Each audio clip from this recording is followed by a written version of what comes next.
Senator Kennedy is next. Thank you, Mr. Chairman, and thanks. Senator Kane. Okay. Thanks, Mr. Chairman, and thanks to all of our witnesses here today. Professor Painter, on May 5th of this year, you put out a tweet. You said, I'm going to quote, "There are some things money can't buy. For everything else, there's the Supreme Court." Would you tell me which members of the Supreme Court you believe are bought? I was particularly concerned at that point when I posted that tweet. I understand, but if you could, I've got really limited time, and I apologize for interrupting.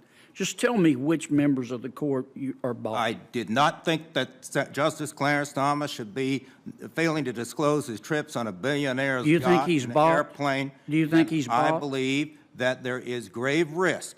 Do you think he's bought? I said there is grave risk. Do you think he's bought? To the confidence of the American people in our Supreme Court. Well, if you don't think he's bought, why did you say it? I said yes, that you said members of the Supreme Court are bought. You're here testifying as an expert for my Democratic friends, and you're saying the members of the Supreme Court are bought? I said when the American people feel that way, when we have Supreme Court justices Do you feel that way? On yachts and in planes of billionaires and not being disclosed. Anybody besides Justice Thomas you think is bought on the Supreme Court? I believe that the court needs to clean Anybody up besides its Justice act. Thomas? I'm not going to go through each I mean, justice. you tweeted it. I tweeted the way the American people feel. Did you mean it when you tweeted it? And I stand by that tweet. This Supreme Court of the United States needs to clean up its Let me ask you a couple others here, because you've on September 17, 2020, you tweeted, "It looks like Putin's favorite senator could lose," referring to Senator Lindsey Graham. Could you tell me your evidence for saying that Senator Graham is President Putin's favorite senator? I don't recall that tweet and the story. Well, I've got it. It's right here. It's right here.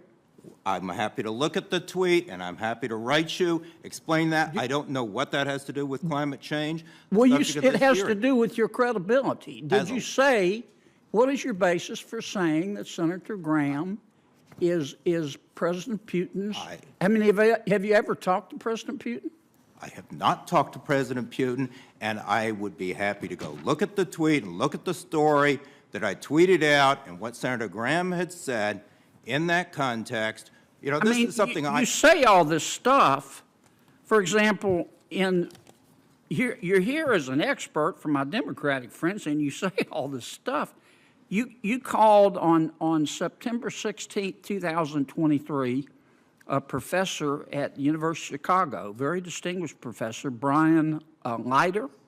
You called him a racist. Can you explain to me why you think he's a racist? I remember a series of tweets with him. He's a Marxist who put out a number of statements attacking African Americans and women. And he also was raising money for someone who had called the police on a black student for sleeping in the common room, and now has a wokekkk.com website attacking me. That's fair enough. So fair enough. I will just say one thing that I learned in high school debate, that when you have no argument, you simply change the subject. All right. On October 15th of 2020, you said Lindsey Graham is soliciting cash payments in return for voting on a Supreme Court nomination. What evidence, that's a pretty bold statement, Professor. What evidence do you have for alleging that Senator Graham was taking cash in return for one of his votes? I don't recall that specific tweet, here it but is, I right do. Here I do recall. And do you think he was taking cash for one of his votes? I have received campaign. Do you think he was taking cash for one of his votes? I'm answering your question, Senator. I have received solicitations from both political parties. Do you think connection Lindsey with Graham was confirmation taking hearings for cash justice. for one of his votes? It's a simple question, I am Professor. received cash, solicitations for cash on my email.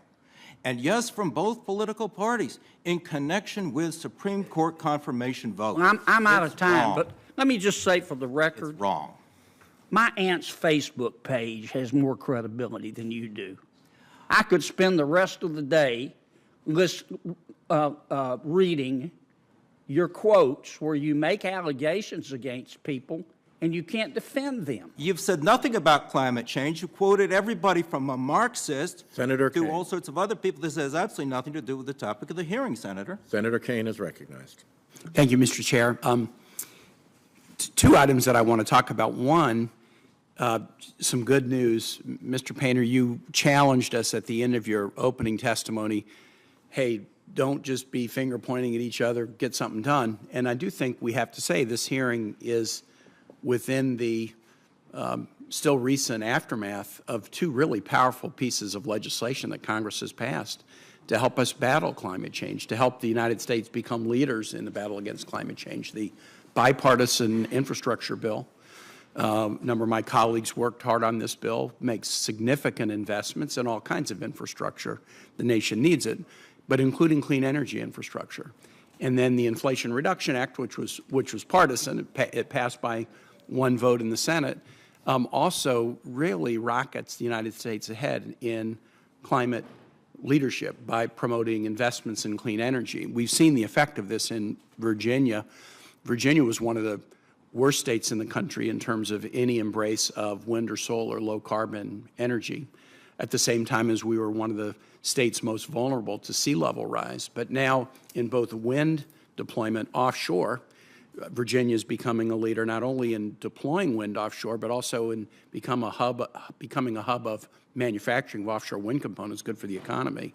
But also in the solar space, Virginia has moved from sort of bottom 10 deployment to top 10. So the efforts of disinformationists notwithstanding, it's not like Congress has just basically accepted the disinformation and gridlocked. We've taken action, and we can debate too hot, too cold, just right, more steps to take. I believe we do need to take more steps. But I do think Congress is acting on this, and we're acting on it in a way that is rocketing ahead great American innovation, creating jobs, putting us in a position where we can encourage others to do the same, a global leadership position, and I think that's important. And then the other point I wanted to make was with respect to something that Mr. Walter said in his testimony, because I don't want anybody watching this to be confused or disinformed. You used a phrase that said the left wants to silence. The left wants to silence speech it doesn't like. We're talking about disclosure.